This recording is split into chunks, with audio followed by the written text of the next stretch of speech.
Mantecao. Ito, rompel muela. Yeah. Lasang gata siya. Tu vender? Tu mismo? Dami na rin, oh. Ito yung update natin sa mga papaya natin.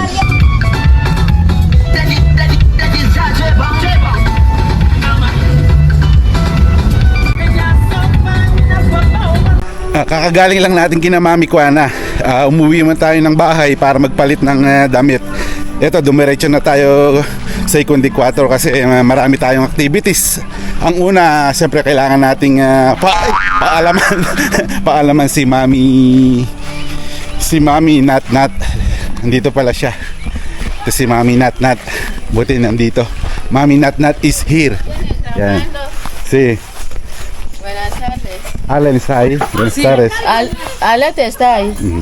Di ba naalala nyo mga kalus yung last time naming feeding program dito ni Ken, yung hamburguesa na de verdura dito kina Mami Nat Nat.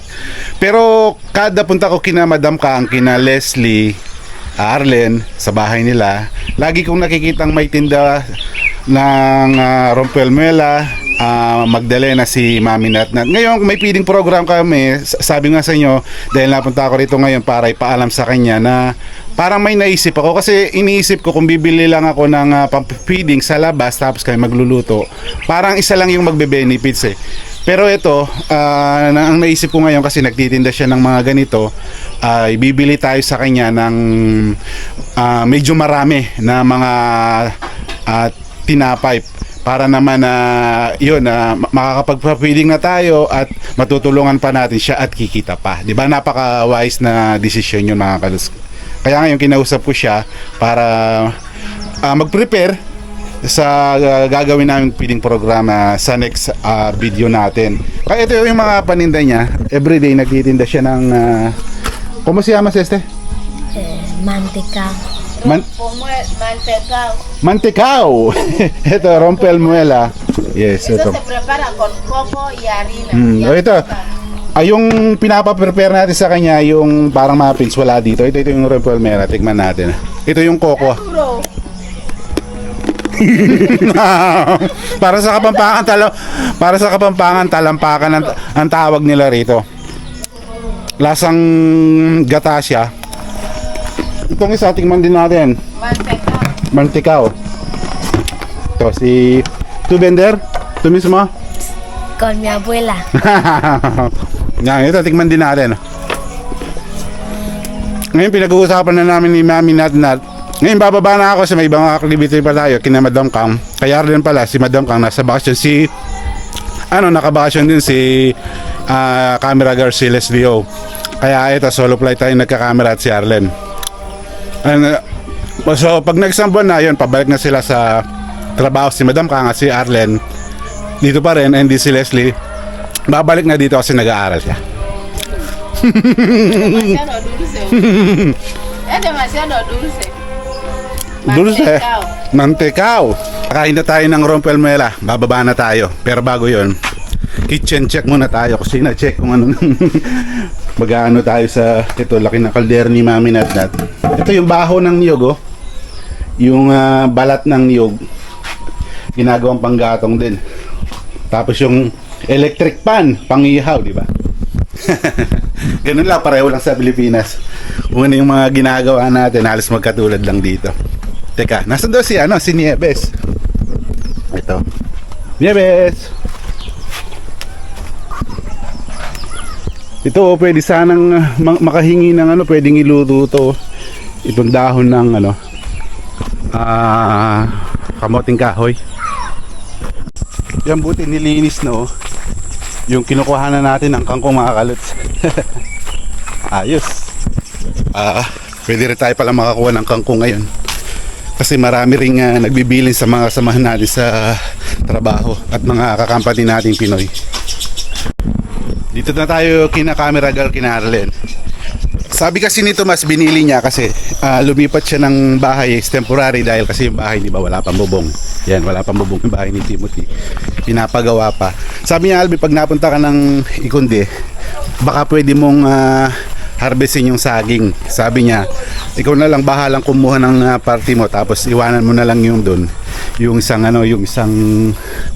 buo, sabi niya gano'n, kumuha ka kung ano yung gusto mo. Pero sabi ng hindi pa daw pwedeng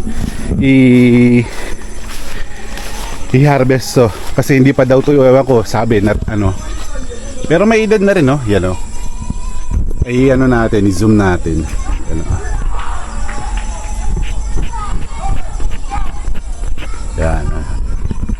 Si Tomas kasi, bali tiya niya si Madam Kang, si Ursula. Kaya dito lang yung bahay niya. Alam niyo naman, diba, parang sa probinsya magkakamag-anak, magkakapit bahay.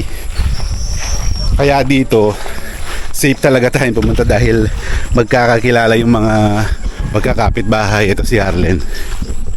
So yun, dahil di pa tayo pwedeng ngayon magtatanim tayo ng sabila. Ay, aloe vera pala. Sabila tuloy. Arlen, hello. Hola, Arlen, how are you? I'm fine. What's your name? Arlet. How old are you? Ay, sí que ya no sé. ¿Cuánto años? 24. 24. You're studying what? Administration. Dahil nagsiksikan na yung mga tanim namin sa accommodation ng aloe vera ito, sabi ko bawasan ko at itanim ko dito kina Arlen. Yan, hinahanapan lang namin ng lugar. Di ba, Arlen? Alam mo ba yung aloe vera to? Sabi aloe vera, Arlen? ¿Conocer aloe vera? Sí. ¿Qué tú haces con esto? Se hacen muchas cosas con él. Primero, ¿qué? Se puede preparar aceite para ungir, para poner en la cabeza. Es medicina también para tomar. Cura muchas cosas. Y puede comer de dentro, de jelly. Comerlo de dentro. Sí. Sí que no sabía. Zumo. So yan, maraming alam na rin para si Arlen about dito sa aloe vera. Ngayon, tatanim na namin dito. So nahanapan na namin ng lugar. Ito yung nahanap namin lugar ni Arlen. Dito lang, sa gilid nilang bahay. Sa terrace. Ito kasi may nakita ko kasi ang aloe vera, ang pagtatanim ng aloe vera mga kaluts, ayaw ng sobrang init niyan at sobrang sobrang lilim. Kailangan na nasa kalahati lang o medium temperature. O hindi mainit at hindi naman sobrang lilim. So yun ang gusto ng aloe vera, kasi pag sobrang init, magbabran yung kanya nung dahon. Pag sobrang naman, so hindi ganong lalaki yung yung kanyang dahon. Kaya tamang basa lang, tamang araw lang. Yan. Pag tingnan natin, at least dito di mapakan ng bata. Diba, oh? Kasi nagkukumpul sa bahay sa mga paso, kaya hindi lumalaki. Kaya ito nilipat natin. And good for pa din sa mga naiwan, kasi magkakaroon ng space at lalaki mga yon, Arlen. Yan, nagpaiwan siya ng isa. Parati, no? ¿Dónde va a plantar este? Voy a plantar en la terraza, en un lugar. Yan sa terrace ni Arlen. Tapos na, sa next activity naman tayo ngayon. So, dami nating activity ngayon mga kaluts. Ito. Dito medyo basa pa, di na kailangan ng patubigan.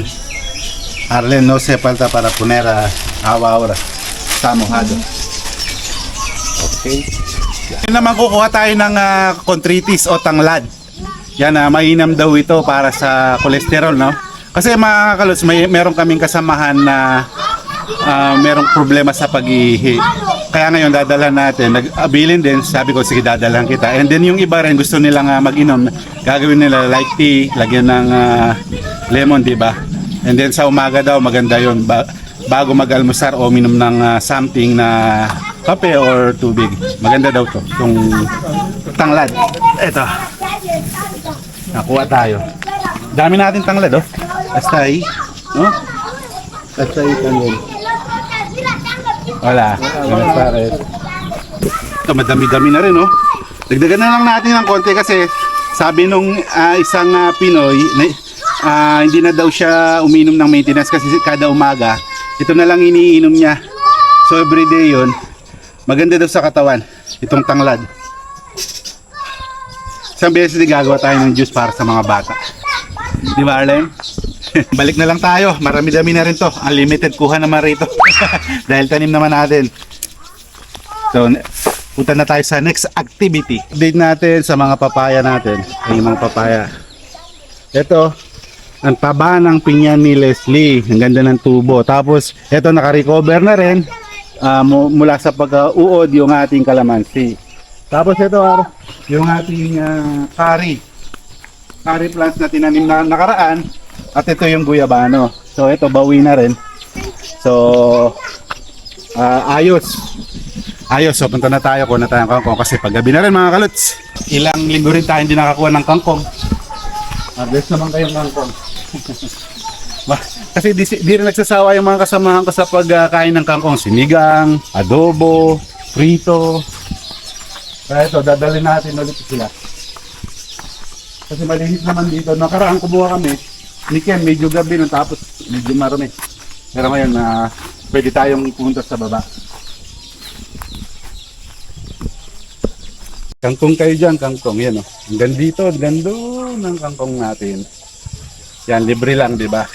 Tapos pag, ano lang naman, pag pinapakuha natin sila, siyempre, matik yun. Bibigyan natin siyempre ng pantunaw ng pawis. Marami na tayong nakuha rin. Pakap na tayo nito. Paggabi na rin. Pwede na to sa mga kasamahan natin. Yan. Kangkong sa tabi-tabi. Let's go. Papakap na natin. Papak na natin yung ating mga kangkong at yung tanglad para sa mga kasama natin na gustong gumawa ng tsa at yung isang may problema sa ihi.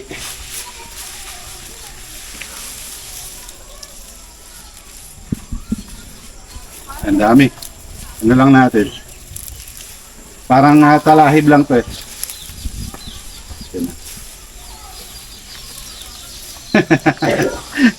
Di ba? Talagang parang nabuhay lang sa bukid at probinsya.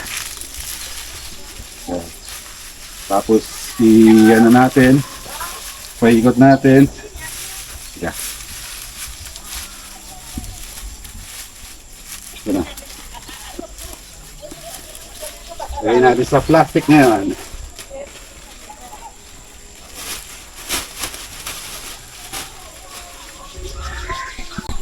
Arlen, gracias, bye.